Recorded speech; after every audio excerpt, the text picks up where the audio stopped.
Hello, good morning. कशा आहात सर्व? अपेक्षा करते मस्त आणि मजेतच असाल. तुम्हा सगळ्यांचं स्वागत आहे आमच्या चॅनल अद्विक मॉममध्ये. आज मी तुमच्यासोबत शेअर करणार आहे काही अशा सवयी ज्याने तुमचं घर नेहमी ऑर्गनाइज आणि क्लीन राहील. या टिप्स खूप साध्या, सरळ आणि स्पष्ट आहेत. एक आपल्याला हॅबिट आणि डिसिप्लिन जर आपण ठेवला तर तर या सवयी आपलं किचन नेहमी क्लीन ठेवणार. चला तर व्हिडिओला सुरुवात करूया.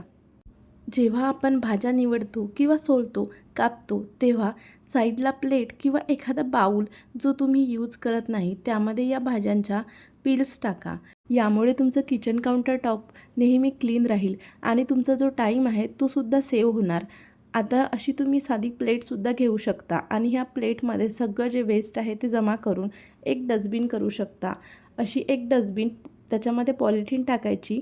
त्यामध्ये सुद्धा डायरेक्टली तुम्ही वेस्ट टाकू नका. पॉलिथिन टाकल्याशिवाय वेस्ट टाकायचं नाही, जेणेकरून आपल्याला ती पॉलिथिन काढूनच डायरेक्टली आपल्याला डिस्पोज करता येणार. आणि ज्या पॉलिथिन असतात तर या आपल्याला आपल्या घरी भाजीपाल्यासाठी वगैरे मार्केटमधून आलेल्या असतात तर त्याच यूज करायच्या. म्हणजे आपले जे पैसे आहेत ते सुद्धा सेव्ह होणार. भाज्या कापून सोलूनसुद्धा ओट्यावरती काहीच पसारा होत नाही. दुसरी महत्त्वाची टीप म्हणजे चॉपिंग बोर्ड आणि चाकूचा यूज झाल्यानंतर तो लगेच वॉश करून घ्यायचा. नाहीतर जे भाज्यांचं उरलेलं लागलेलं असतं चॉपिंग बोर्डला ते चिकटून राहतं आणि ते ड्राय होतं आणि नंतर वॉश करायला ते हार्ड जातात आणि शिवाय डाग पण पडतात, ते सुद्धा निघत नाही आणि त्यावरती बॅक्टेरियासुद्धा ग्रो होतात. आपल्या किचनमध्ये क्लिनिंगसाठी खूप असे क्लोथ्स लागतात, खूप असे कापड लागतात. आपण जर अशी एक बास्केट बनवली आणि त्यामध्ये पोळीसाठी ठेवणारे जे कापड्स असतात किंवा क्लिनिंगसाठी वेगळे आणि डेली यूजसाठी जे किचनमध्ये सगळे जे नॅपकिन्स असतात ते आपण ठेवू शकतो आणि आपल्याला किचनच्या क्लिनिंगसाठी ते यूज करायला पण सोपी जातं. त्यानंतरची टीप म्हणजे जेव्हाही आपण पोळ्या करायला घेतो, कणिक मळायला घेतो, त्याआधी एक नॅपकिन अशी किंवा एखादा कापड नक्की टाका. जेणेकरून काय होतं, आपण जेव्हा कणिक वगैरे मळतो तेव्हा आजूबाजूला काहीही सांडत नाही आणि जे काही सांडतं ते त्या नॅपकिनवरती सांडतं. आणि दुसरा महत्त्वाचा फायदा म्हणजे जेव्हा आपण पोळ्या करायला घेतो तेव्हा जो आपला पोळपाट आहे तो इकडे तिकडे हलत नाही, एकदम स्टेबल राहतो, तुम्ही बघू शकता. आणि आपला स्वयंपाक झाल्यानंतर सगळ्या ओट्यावरती पीठ सांडलेलं नसतं. तोच तेवढा क्लोथ उचलला, कापड उचलला की आपला जो ओटा आहे तो आपण इझिली क्लीन करू शकतो. त्यानंतरची महत्त्वाची टीप की ज्या ठिकाणी आपण स्वयंपाक बनवतो एक्झॅक्ट त्याच्या खालीच एखादा नॅपकिन वगैरे ठेवायचा किंवा समोर पण आपण ठेवू शकतो. जेणेकरून आपण स्वयंपाक करता करता आपण जर हँडवॉश वगैरे केले तर त्याला पुसायला आपल्याला इझी पडतं. आणि हे जे नॅपकिन्स आहे हे दर 1 दिवसातून आपण चेंज करायचे, कारण दिवसभरामध्ये त्याच्यावरती आपण खूपदा हात पुसतो, मॉइश्चर पकडतं आणि त्यामुळे बॅक्टेरिया ग्रो होतात. आपण सर्वच जण पोळी डब्यामध्ये नेहमी एक कापड टाकत असतो आणि तो कापड वरच्यावर चेंज करणं हे सुद्धा तेवढंच महत्त्वाचं आहे, कारण आपण त्याच्यामध्ये पोळ्या टाकतो. कधीकधी आपल्या ज्या पोळ्या आहेत त्या दुसऱ्या दिवशीसुद्धा राहतात आणि पोळी डब्यामध्ये सगळं मॉइश्चर पकडतं, त्यामुळे फंगससुद्धा लागू शकतात. म्हणून वरच्यावर कापड चेंज करणं तेवढंच महत्त्वाचं आहे. नेहमी स्वयंपाक झाल्यावर जे काही डबे, कंटेनर, डिशेस आहे ते जागच्या जागेवर ठेवायचे. त्यामुळे अननेसेसरी पसारा काउंटरटॉपवरती होत नाही. स्वयंपाकासाठी यूज केलेले जे काही भांडे आहे ते सगळे भांडे बेसिनमध्ये टाकायचे. म्हणजे गॅस ओटा ऑलमोस्ट आपला आवरला जातो. त्यानंतरची महत्त्वाची टीप म्हणजे मसाल्याचा डब्बा, पिठाचा डब्बा, तेला-तुपाचे भांडे, तेलाचं कंटेनर हे सर्व पुसून ठेवायचं आपला स्वयंपाक झाल्यानंतर. कारण स्वयंपाक करताना आपण नेहमी यांना टच करत असतो, त्यामुळे अन्नाचे डाग त्यावर पडतात. लगेच वाईप केल्याने आपली जी किचन आहे ती स्ट्रेन फ्री राहील आणि डीप क्लिनिंगची आपल्याला गरज पडणार नाही. असं वरच्यावर जर आपण क्लिनिंग करत राहिलो तर आपलं किचन नेहमी सुंदर आणि स्वच्छ दिसेल. शिवाय बॅक्टेरिया फ्री, कॉकरोच फ्रीसुद्धा राहील आणि आपल्याला डीप क्लिनिंग करायची कधीच गरज पडणार नाही. त्यानंतरची टीप म्हणजे जेव्हा आपण भाजी बनवतो तेव्हा आपण काय करतो की चमचा कुठेही ठेवून देतो किंवा आपण गॅस ओट्यावरती ठेवतो. आता गॅस ओट्यावरती कॉकरोच फिरतात, आपल्याला काही माहिती नसतं. त्यामुळे अशी एक प्लेट घ्यायची आणि त्या प्लेटमध्ये तो चमचा ठेवायचा. त्यामुळे गॅस ओटा पण खराब होणार नाही आणि हायजीनसुद्धा मेंटेन होणार.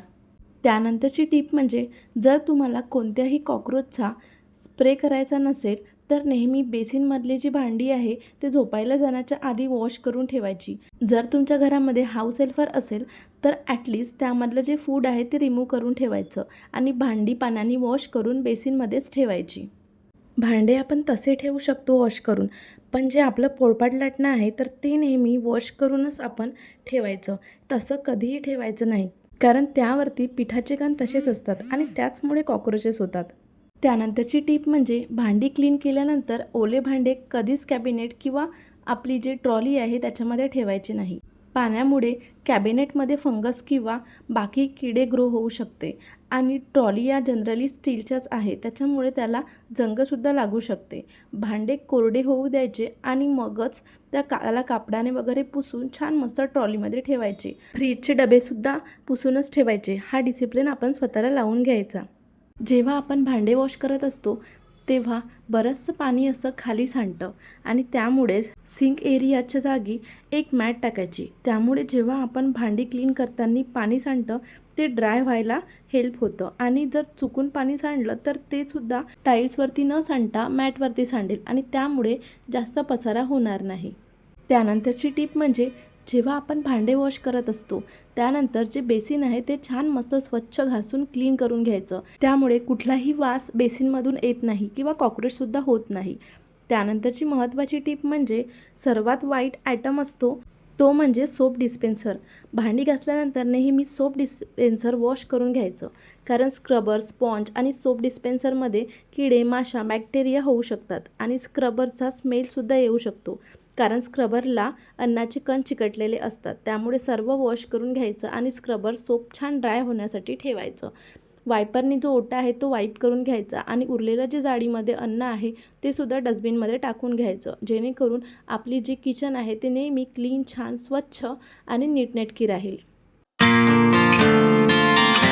त्यानंतरची महत्त्वाची टिप म्हणजे नेहमी kitchen counter top, gas stove आणि किचन टाईल्स या छान मस्त स्वच्छ पुसून घ्यायच्या. आपला स्वयंपाक झाला की त्या पुसून घ्यायचा. यामुळे फक्त कॉक्रोचेस पडून जाणार नाही तर सकाळी उठल्यानंतर किचन आपल्याला नीटनेटकं स्वच्छ दिसेल आणि शिवाय सकाळची जे कामे आहे ते सुद्धा पटापट होईल. त्यासाठी तुम्ही एक छान घरगुती DIY स्प्रे बनवू शकता, छान सोल्युशन बनवू शकता, ज्याच्यामध्ये तुम्ही विम लिक्विड, व्हिनेगर आणि थोडा सोडा ॲड करू शकता आणि त्या स्प्रेनी छान ओटा क्लीन करू शकता.